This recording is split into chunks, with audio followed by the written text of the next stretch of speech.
Eu que agradeço a honra do convite, seu deputado Tiago Manzoni. Parabéns aí por essa frente parlamentar, por esse evento.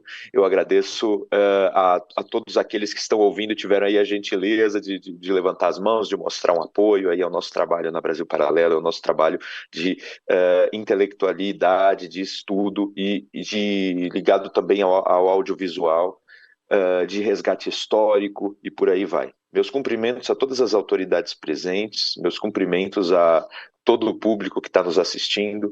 Eu gostaria de passar uma mensagem no seguinte sentido, de começar primeiro tratando daquilo que não é conservadorismo, de algumas falsidades que se propagam, depois contar um pouco da minha história na defesa do conservadorismo, de como eu sou conservador. E ao final uma parte mais conceitual, então, ligada aí à definição, a uma conceituação de conservadorismo claro, isso tudo pode ser discutido, debatido, mas eu acredito que já estou bastante maduro nesse assunto. Eu começo como líder estudantil em 2003, então tenho 20 anos aí de trajetória. E desde lá, então, já que eu coloquei 5 minutos para cada tópico, vamos ao primeiro. Desde lá eu percebo que a palavra conservador ela é unida no senso comum, com muitas coisas que não têm relação com ela. E isso foi construído, né? Então, o conservador é sempre unido àquele que é truculento, é violento, que não é vinculado a estudo, porque é alguém que só protege seus próprios privilégios e interesses e não coloca a razão na frente disso, com pessoas que perseguem as outras, com pessoas que querem o mal para as mulheres, que querem o mal para o LGBT, que querem o mal para negros, para índios, que querem o mal, enfim, para diversas comunidades aí que de repente são minoritárias ou têm alguma dificuldade desde o ponto de vista econômico ou desde o ponto de vista de aceitação social. E eu sempre venho dizendo desde lá, desde longe, que isso não faz o menor sentido. A grande questão do conservadorismo é que muitas vezes o conservador não concorda com as soluções propostas pelos outros. Ainda quando concordamos com o diagnóstico, com o problema, bom, existem problemas sociais com os quais nós concordamos. Em geral, as soluções apresentadas pelos mal chamados progressistas, né, porque eu acredito que sempre que alguém apresenta uma solução que promete progresso e que traz atraso, essa pessoa, na verdade, ela vai nos colocar muito, muito atrás de onde nós poderíamos. Essa pessoa, quando ela é líder, né, quando as pessoas a ouvem e levam em consideração seus projetos e levam adiante os seus projetos, nós vamos muito para trás, mesmo se nós tivéssemos ficado estagnados, né? Então a situação piora. Então esses progressistas, mal chamados progressistas, muitas vezes nos colocam no fundo do poço. Então a ideia do conservador não é não resolver os problemas, e muito menos não reconhecer que há problemas, mas dar soluções de acordo com, aí sim, de acordo com um tipo especial de razão, que é aquilo que a gente chama de prudência, né? E depois eu vou explicar isso. Então, o conservador não é um machista, porque o conservador não quer mulher presa dentro de casa, não quer diminuir as possibilidades profissionais das mulheres, mas quer sim reconhecer a importância da família, quer sim reconhecer que a mulher também ela tem o direito de lutar pela sua profissão, pela sua participação social, mas tem o direito também e sua dignidade de querer ser mãe. E repito, isso é uma dignidade, isso é digno e isso é sagrado.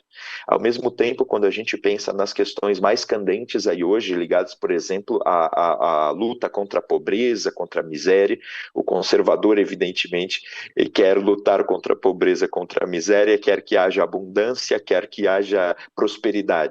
A questão é qual é exatamente a maneira de fazermos isso de forma consistente. E o conservador acredita, em geral, no trabalho duro, no trabalho cotidiano, no aprimoramento das habilidades, na ajuda por meio da caridade, no suporte que as comunidades podem dar àqueles que têm mais dificuldades e, em geral, aquele que é o de esquerda propõe que haja soluções por parte do Estado, que favoreçam em geral seus partidos, muitas vezes que passam a depender da pobreza para sua eleição e, portanto, para eles resolver o problema da pobreza acaba não sendo muito interessante. Então, e as soluções propostas, por exemplo, com a dialética histórica, com o marxismo, no sentido de que estamos caminhando para uma sociedade forçosamente socialista, comunista, então isso é um fato histórico, e quando isso chegar, acabará a pobreza. Para que nós precisamos acreditar nessa proposta? Por que ela não pode ser discutida? Por que ela não pode ser posta em questão em favor de soluções mais ligadas à economia, a resultados econômicos que de fato podem aparecer, como a criatividade, o empreendedorismo, a caridade, num sentido mais cristão. Quando a gente pensa também em questões raciais, que são tão importantes hoje, e o conservador necessariamente sempre quer acolher, sempre quer diminuir essa distância, sempre quer aproximar todos, num sentido de compreensão do Brasil, de que no Brasil há lugar para todos e que todos merecem ter o seu lugar reconhecido, um lugar reconhecido pelo mérito, pela capacidade de trabalho, e que ainda que haja mais dificuldade para uns do que para outros, para se desenvolverem, podemos estender a mão, pode existir bolsas, podem existir trabalhos de caridade. Isso não é anticonservador. Agora, as soluções que criam cada vez mais desavenças, separações sociais, ódios ancestrais, ressentimentos mútuos e que trazem para o presente, anacronicamente, problemas que são dos nossos antepassados, como se ainda hoje convivessem aqueles que querem escravizar e aqueles que têm de lutar contra aqueles que querem escravizar, uma coisa que não existe. Então aí a gente tem uma situação de exploração de um problema para ganho político, exploração de um problema para ganho de voto, exploração de um problema para ganho de recursos públicos. E isso não é solucionar o problema.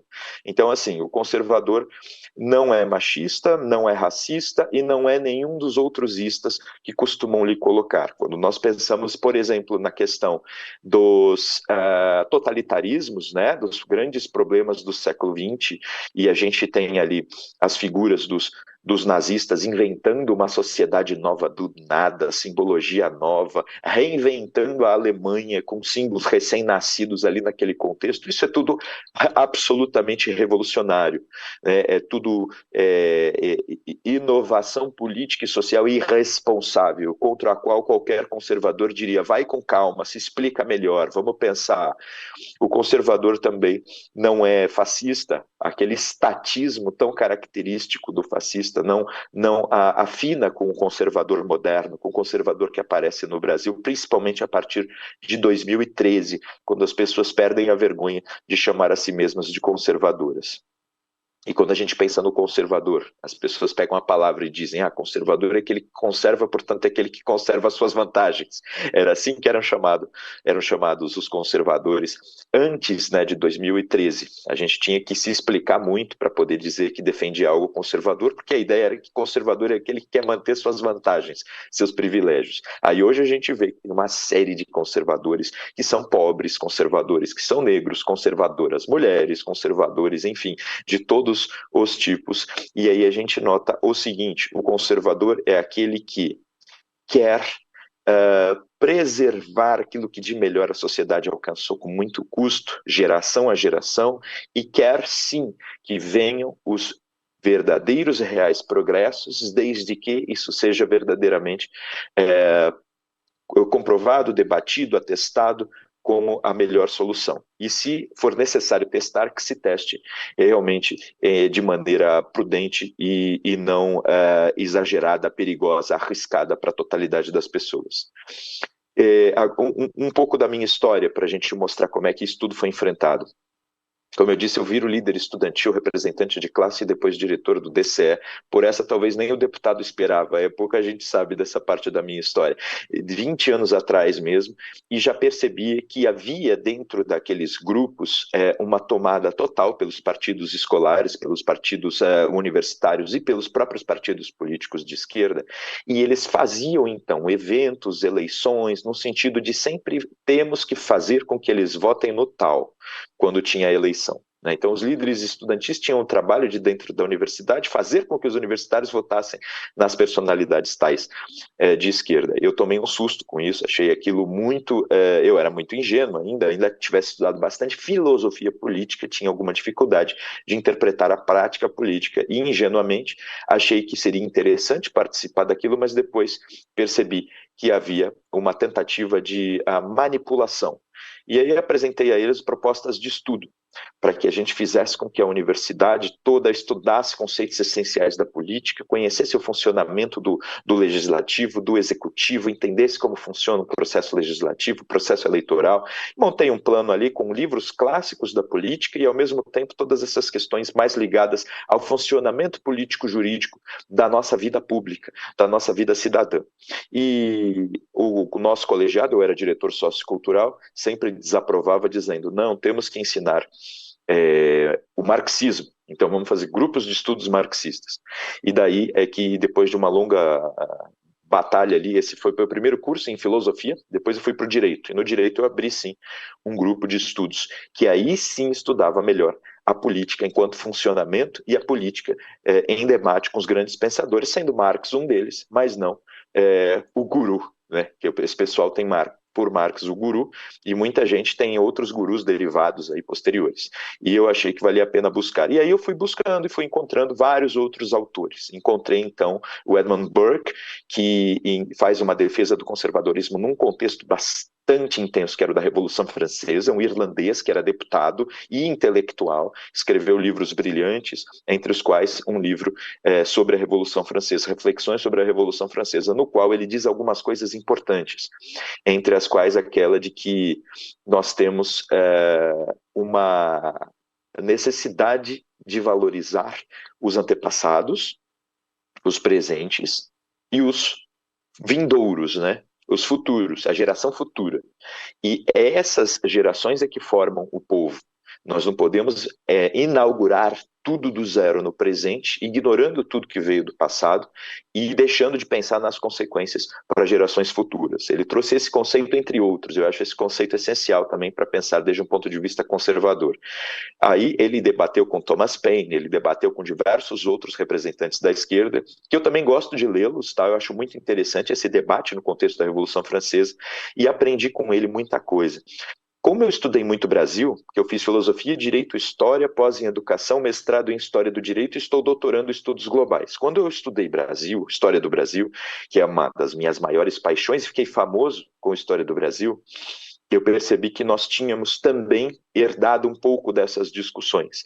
Então, Burke é mencionado por Visconde de Cairu, desde o início, nos diálogos dele com Dom João VI, né? Visconde de Cairu, baiano, José da Silva Lisboa, né? E que foi importantíssimo conselheiro de Dom João VI, ele lia Adam Smith e defendia um modelo econômico que o Dom João depois vem a adotar, um modelo econômico muito mais inteligente do que o socialista. Posteriormente, ele traduz uma obra de Edmund Burke. Então, nós já temos o conservadorismo aqui. E, posteriormente, o Brasil também tem toda uma tradição de um partido conservador imperial, em relação ao qual a gente tem que aprender alguma coisa. Eu acho que falta um pouco dessa recuperação dos nossos debates, do nosso partido, da nossa história política do século XIX. Então, aprendi com Visconde Cairu, aprendi com José Bonifácio, aprendi também com Marquês de Caravelas, um dos principais redatores da Constituição de 1824. Nós estamos em 2023, completamos neste ano o bicentenário da Constituinte, né, da nossa primeira Constituinte, que, embora ela tenha sido fechada por briga com o imperador Pedro I, o projeto que nasce dela, ele em grande parte, foi considerado para a Constituição de 24. Então, eu resgatei no meu mestrado, eu resgatei o que foi discutido em 23 por aqueles homens, e foram discussões brilhantes que a gente poderia resgatar. Então eu tenho essa ideia da gente resgatar grandes autores como Burke, resgatar os nossos debates particulares, a história do Brasil, e isso diz respeito à minha biografia, porque quando eu viajei para a Argentina, Uruguai, defendi um trabalho na Universidade de Buenos Aires, depois fui para o encontro de estudantes no Uruguai, falei na rádio, tudo, e eu percebi o seguinte: os estudantes do Uruguai, sejam de arquitetura e da Argentina, arquitetura, design, literatura, todos eles sabem muito história. E eu fiquei com a impressão de que eu precisava voltar para o Brasil e fortalecer esse lado histórico. Também morei nos Estados Unidos e senti a mesma coisa, uma forte história. Em Portugal, que eu tenho família paterna portuguesa, eu já sinto a história já bastante diluída, como no Brasil. Então eu pensei, é importante a gente resgatar também a história luso-brasileira, que tem momentos muito importantes que estão sendo diminuídos, estão sendo, na verdade, transformados em fatos totalmente desimportantes, por uma crítica irresponsável, porque a gente tem que analisar os fatos de acordo com os seus contextos e não enxergar sempre anjos e demônios no passado. Muitas vezes nós podemos aprender com o brilhantismo dos homens do passado. Noutras vezes, hoje nós temos uma visão mais clara e melhor. É só ter essa maturidade, é só ter essa capacidade de fazer a leitura contextual, de fazer a leitura sem anacronismos, e a gente pode aprender muito com o passado. E por fim, entrando já numa fase da vida em que eu era professor, e depois eu fui professor de universidade, de escolas, eu tentava, nas minhas aulas, ensinar as matérias. Então, se eu dava aula de história, eu queria ensinar história. E se eu fosse dar minha opinião, eu dizia que ia dar minha opinião. E percebia a covardia, porque, em geral, os professores de esquerda iam com camisa, né, já do Che Guevara, do que fosse. Hoje mudou um pouco, parece que saiu de moda, mas na minha época era assim. E já desde a primeira fala, eles já traziam os seus valores, a sua visão política, sem primeiro apresentar os fatos. Um professor de história, eu percebi isso, e o livro Pensar o Século XX, de Tony Judt, diz isso, um pensador judeu de altíssima qualidade, de que o ensino de história precisa ter muitos dados, muitos fatos, muitos nomes, muitas datas. Antes de nós fazermos uma crítica histórica, é preciso que haja um entendimento histórico. E para haver um entendimento histórico, sabemos como a memória funciona. A memória funciona por repetição, por emoção e, ao mesmo tempo, por uma capacidade de ligação, de elo entre informações já retidas e as novas que estão chegando. Então, o que eu precisava? Narrar histórias que fossem, ao mesmo tempo, apaixonantes, que tivessem muitas informações de nomes, fatos e datas e que possibilitasse ao aluno realizar um elo entre aquilo que ele já sabia e aquilo que eu estava ensinando, para que depois nós pudéssemos fazer uma crítica. Muitos professores já chegam fazendo crítica. Só lhes importa dizer o que ensinaram no passado era errado, agora eu vou te ensinar a verdade. Isso é de um dogmatismo, de uma arrogância e de uma covardia com o público cativo que é a criança, indescritíveis. Então eu também percebi isso, fui coordenador de escola, tentei lutar contra isso e posteriormente, aí sim, eu entrei na política, mais direta, voltei para a política, né, porque eu começo lá na política, e quando eu volto para a política, eu percebo o seguinte: isso por volta de 2013 até 2018, tentando fazer com que o conservadorismo fosse mais conhecido. E dei muitas palestras, Brasil afora, às vezes com 30 pessoas, às vezes com 200, 300 pessoas, e sempre aceitei todas as críticas, todas as perguntas, respondi com a maior paciência, com pessoas mal intencionadas, e a nossa característica é também esta, é a paz, é conseguir dialogar, é a capacidade racional de provar o nosso ponto. Então, eu sempre procurei mostrar isso. Nós não somos aqueles obscurantistas que, por serem vinculados à religião, e eu sou católico romano, não gostamos de dar respostas racionais. Não, nós damos respostas racionais, nós valorizamos a ciência, mas temos outros pressupostos que podemos também esclarecer quando falamos do nosso pensamento. Então, para finalizar, eu entendo que o conservadorismo ele tem um aspecto de que a prudência é uma virtude essencial. E a prudência, desde Aristóteles e passando por toda a tradição católica, a prudência é a inteligência prática. É a capacidade de enxergarmos a união entre as nossas brilhantes ideias, agora brilhante com um pouco de ironia, né? As ideias que a gente tem, teoricamente, as ideias universais que a gente possa ter, e a aplicação dessas ideias no momento, né, num sentido de abrangência social e política. Como é que essa aplicação vai se dar? Então, essa capacidade de inteligência prática, de trazer uma ideia do abstrato ao concreto, né, do universal ao contextual. Essa inteligência prática é algo que deve ser cultivado. Segundo ponto, esse temperamento de alguém que teme os males que uma ideia nova, apressadamente posta em prática do ponto de vista social e político, podem trazer para todos. Então, é naturalmente um temperamento antirrevolucionário. E se não é um temperamento, porque algumas pessoas são conservadoras por temperamento, é uma disposição de caráter, é algo construído.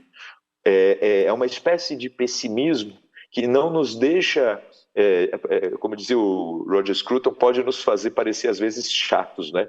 Mas em geral estamos certos. Não é um pessimismo no sentido de sempre achar que tudo dá errado. Não, as coisas podem dar certo, mas é preciso ter uma capacidade de transformação de ideias em projetos, de testes responsáveis, antes de submeter sociedades inteiras a ideias de aventureiros e muitas vezes a ideias de aproveitadores que querem só recursos públicos em seus bolsos e ao mesmo tempo querem resultados eleitorais. Eu também diria que o conservadorismo é essa união de gerações. O conservador respeita a família e, respeitando a família, respeita pai, avó, bisavô, trisavô, tetravô, respeita as gerações passadas e todas as lutas pelas quais elas padeceram e nas quais elas triunfaram. Então nós temos antepassados que sofreram muito, antepassados que foram escravizados, antepassados que não conquistaram um lugar no mundo, tiveram uma vida pública, e nós temos que honrar todos eles. Nós chegamos aqui e temos que recordar daquilo que eles passaram. São nossos antepassados os familiares diretos, mas são nossos antepassados aqueles que fazem parte dos nossos grupos em comum. E, assim, falando de grupo em comum, um deles é a nacionalidade. O conservador respeita a nação, a nacionalidade. Reconhece a importância do internacionalismo, das relações internacionais, do mundo global de hoje. Eu, inclusive, estudo, né, eu faço estudos globais no doutorado, mas reconhece a dignidade da nacionalidade. Eu sou um indivíduo e reconheço a dignidade da família, reconheço a dignidade das minhas amizades, a dignidade da municipalidade e a da nacionalidade. Não por isso, não é porque eu sou um indivíduo que eu reconheço que todos os outros indivíduos são meus inimigos. Não é porque nós reconhecemos a importância da nacionalidade que todos os outros países são nossos inimigos. Os outros países são sempre bem-vindos aqui e as relações podem ser sempre construtivas. Mas o Brasil importa, o Brasil é importante, o Brasil está no nosso coração. E nessa medida precisamos resgatar os antepassados desse Brasil, que também muitos padeceram, muitos sofreram e muitos triunfaram. E a gente precisa lembrar disso. E para gerações futuras, nós precisamos, com prudência, deixar um legado de projetos razoáveis, testados, inteligentes, e que, ainda que não nos tragam tantos favores, sejam aqueles que honrem passado e futuro. E, por fim, trago de novo o Scruton, né, que é um pensador inglês, de que gosto muito, que ele dizia que o conservador, em geral, ele luta para defender aquilo que ama. E vou repetir. O revolucionário costuma batalhar contra o que ele odeia. Tá? Atribuem ao conservador ódio, mas não é verdade. O conservador, em geral, quer defender aquilo que ele ama. Ele só sai de casa para lutar na vida pública porque ele entende que o que ele ama está sendo ameaçado. Em geral, o conservador gosta muito da vida privada para ir para a vida pública. E ele só se transforma numa espécie de ativista, em político, quando ele percebe que aquilo que ele ama está sendo ameaçado. E, em geral, o progressista, o revolucionário, eles lutam diariamente contra aquilo que eles odeiam e muitas vezes, no conjunto, no grupo daquilo que eles odeiam, eles colocam muita gente inocente que não faz nada contra eles, nada contra a humanidade, nada contra os seus semelhantes e acabam se tornando violentos. Portanto, o conservador é muito mais pacífico, ainda que, mesmo quando fala em arma, ele fala para sua própria defesa. O conservador é muito mais pacífico. O conservador gosta de estudar, tem livro debaixo do braço. O conservador gosta da família e o conservador gosta do país. Eu acho que essa é no tempo exíguo de que dispunha, essa é uma mensagem rápida sobre o que é ser conservador. Agradeço demais o deputado Thiago Manzoni pela oportunidade, né, aqui de falar nessa frente parlamentar da Câmara Distrital do DF, né, e eu espero ter colaborado. Obrigado.